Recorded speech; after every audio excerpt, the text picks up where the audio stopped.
WCCB News Edge with Morgan Fogarty and Rance Adams starts now. Former prisoner of war Bo Bergdahl charged with desertion. The soldier went missing in 2009 after leaving his army base in eastern Afghanistan. Bergdahl was held by the Taliban for 5 years before being released as part of a prisoner exchange in 2014. Now he faces the possibility of spending the rest of his life in a military prison. I'm Morgan, he's Rance, and this is The Edge. The circumstances of Bergdahl's departure remain a mystery. Some members of his platoon have criticized him, labeling him a deserter. Former Army Sergeant Josh Corder served with Bergdahl. He says that a life sentence is deserved.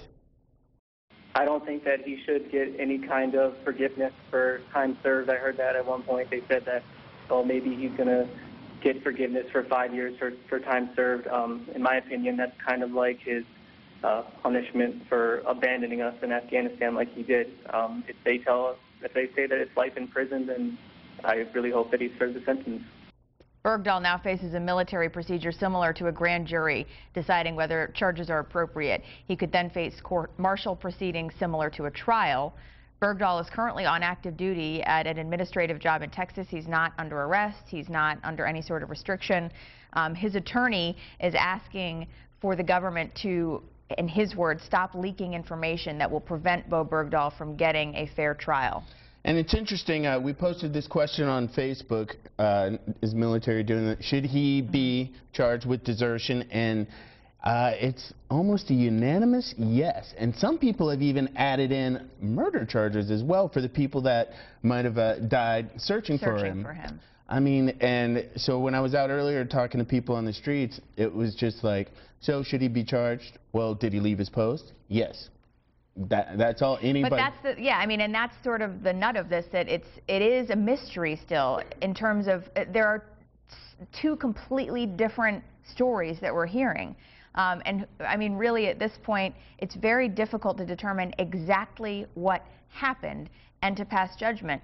Obviously, I mean, there's enough, for lack of a better legal term, probable cause here that this looks like it's going to advance through the military court system. And I think a lot of people would agree that it should. Sure. But again, to necessarily jump to that conclusion, I don't know. I mean, well, like you said, it's a mystery, so nobody has any definitive evidence saying, saying he walked off. I mean, maybe he could have claimed that he had been kidnapped off his post. That hasn't actually come up, but just the fact that, like you said, there isn't any real evidence for it. It's a lot of hearsay. People are like, well, you know, he walked off his post, or we think he left his post. We don't really know. So that brings in the question, how are they going to proceed with the trial? Yeah. Well, and you know, as you pointed out very accurately earlier, regardless of what happened, we still had to put a lot of other people in harm's way to try to find him.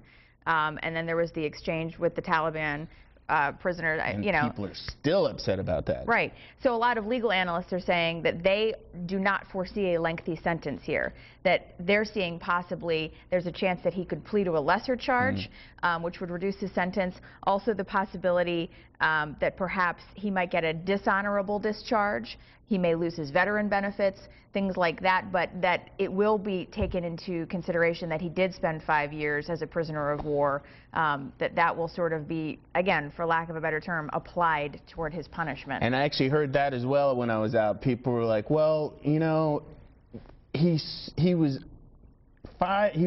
in captivity for 5 years, and you know, we made the trade, we brought him back, and now we put him back to work technically, and they're spinning it, and there's a possibility he could spend even more time. And you know, and I know it's like different phases or different ranges of captivity, but some of the people were like, well, he served his time regardless of the circumstances. 5 years in any kind of prison camp, it's probably not going to be a good look. And you know, the other question is that a lot of people have been asking, what is the White House's role in this? Did they just not have any clue what was going on, or did they lie? Well, time will tell, hopefully. Should Bo Bergdahl be charged with desertion? Facebook or tweet it to let us know what you think. If you want to party hardy this summer, don't go to Washington, D.C. The U.S. Capitol Police Board wants to cut down on the growing number of Capitol parties during the annual Memorial Day and 4th of July concerts.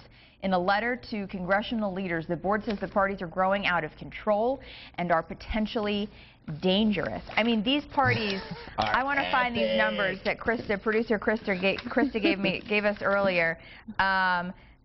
Taxpayers paid $735,000 for 12,000 plus hours of police overtime during setup rehearsals and the concerts themselves last year. So what they typically do is open these events up to not only congressional members, but also their staffers. And that's where, and then their guests. And that's where it sort of mushrooms out of control.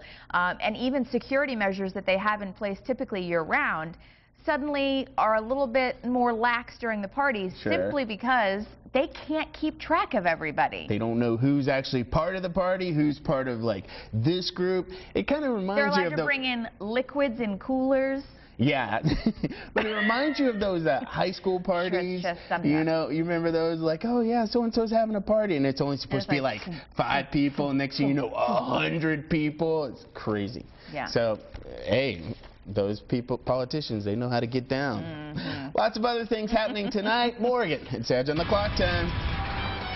He doesn't always break the law, but when he does, it's to get around HOV lane restrictions. Sorry, that was very bad. Police say a driver put a cardboard cutout of the Dos Equis, world's most interesting man, in his passenger seat so he could use the high occupancy vehicle lanes in Washington. The cop, look at the guy, he's smiling. The cop pulled him over and wrote him a citation, but let him keep going with the guy in the passenger seat. I thought of doing that, not with that guy, but back in the day, I was like, man, all you got to do is put like a little cardboard cutout. Nobody will pay attention. But there's inevitably that one day that there will be a cop that actually is like, hey. Okay, question for you. I was driving in the HOV lane to visit my mother, who lives in Cornelius, and I had Sawyer in the car with me, and I was wondering, because he cannot drive his own vehicle, he's 2.5, does he count as another, does that go toward the high occupancy vehicle, or do I have to have like a carpooler with me? I would assume any extra bodies you have in the car make you high occupancy. But then again, I have been known to assume things incorrectly. But he can't drive his own car, so what? I didn't know that was a rule. I don't know. These are just the things that I'm mindlessly thinking about when I'm driving. It's like, I don't know. You actually think when you drive, I'm jamming. What? Facebook has unveiled a new feature called On This Day. It resurfaces old photos and status updates that users posted any number of years ago. Users must subscribe to the service. So is anyone up for a random memory or pic that you don't really want to remember? What was the thing that Facebook did earlier this year where everyone was like, no, I don't want to relive that memory? Remember that? It was the thing where you could opt in and it would just show like the best year or something, or the past year. Like highlights from your life. But for a lot of people, it was not. They were not highlights. They were like, I broke up with my boyfriend. Or it'd be a picture of an ex that they haven't scrubbed from there, and it's like, oh wow. This is like, what is it, Time Hop on Instagram or whatever? I'm not either. I'm just like, whatever. I want to stay as present as I can. Try to. I like that. Yes. Yeah. Having trouble maintaining the speed limit? If so, Ford may have the car for you. The automaker says its newest S-Max car features technology that scans traffic signs and adjusts the throttle to keep drivers within speed limits.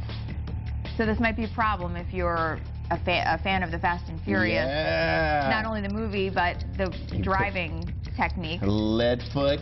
What do you think? This is a recipe for disaster. What's interesting, it doesn't actually break the car. It does something where it inhibits fuel injection, so the car kind of slows down like that. But if you want to override that, you can just jam the gas pedal and keep it moving. So.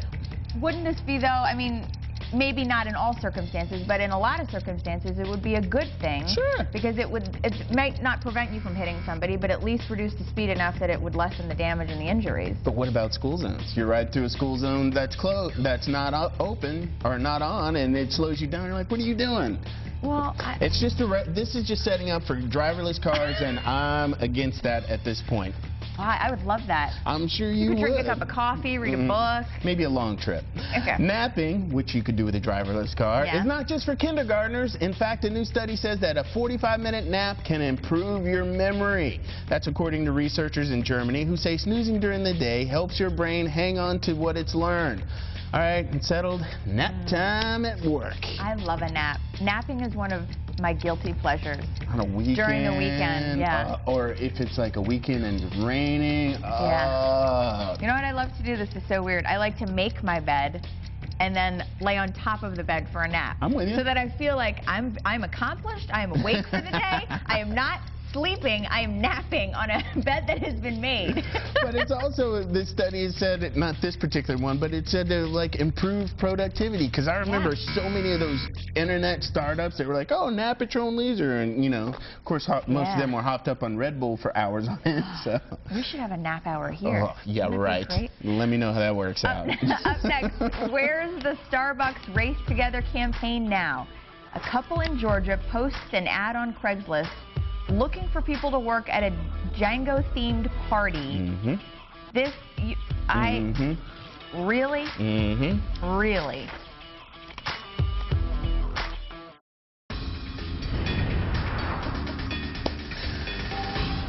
A Georgia couple recently posted an ad on Craigslist searching for African-American men and women to work at an antebellum Django-themed party. Take a look. The ad reads, quote, I am looking for two athletic men who want to wrestle naked until one submits. No punches, while the guests make bets on them like a horse race. And racism is dead, totally. Are you kidding Racism me? is dead, people. It's so non-existent. Nobody in their right mind would ever come up with a concept like this. Isn't this something like Paula Deen did about 4 years ago? Not quite the same Django theme, but she had, come on, man. Oh, I just got no words. I got no words. It's embarrassing. And it's Georgia, so Georgia. It's embarrassing. Yeah, it is. That they would actually put this out there like bold as day. Like nothing crossed their, like, is this the smartest thing I'm going to do today? And they're going to have the dudes wrestle naked. Like, how much money are these guys going to make? Just asking. That's well. That was the other. I'm wondering, like, did anybody reply to this? And what were the replies? Because I'm sure that they were very interesting. Oh yeah, we might have to look into this. Let me tell you about your party. We might have to look into this tomorrow. My gosh, I mean, hello. Okay, a different story now, but also one about race. One of the fraternity members expelled earlier this month from the University of Oklahoma for that racist chant is now apologizing. Levi Pettit was one of 2 Sigma Alpha Epsilon members recorded on a bus leading the chant that included racial slurs, to put it mildly. Today, Pettit met with African American leaders, then asked for forgiveness for his part in the offensive song. Take a listen. There are no excuses for my behavior. I never thought of myself as a racist. I never considered it a possibility. But the bottom line is that the words that were said in that chant were mean, hateful, and racist. I never thought of myself as a racist. I never considered it a possibility. Interesting, given the words of that chant. You know, we're not talking about kids. We're not talking about 14-year-olds or 13-year-olds or 16-year-olds. We're talking about kids who are at least getting a college 18 education. or older. Getting a college education. Future leaders of our world could be. I appreciate that he apologized. You know, I mean, that's a step. Sure. It took, I'm sure, it took a lot of guts to stand there and say that. And to meet with leaders of the African American community. I'm sure that it was quite an educational experience for him, that meeting, to be a fly on the wall. This is going to follow him for the rest of his life. Yeah. I mean, it doesn't matter what he does, he will, and no matter what good he does in the world, that blemish will be with him. But maybe he will go on to do a lot of good. Maybe this is the huge wake-up call that somehow he never got earlier in his life or whatever, and maybe he will go on to do a lot of good. Whew. Keep it here. We're coming right back.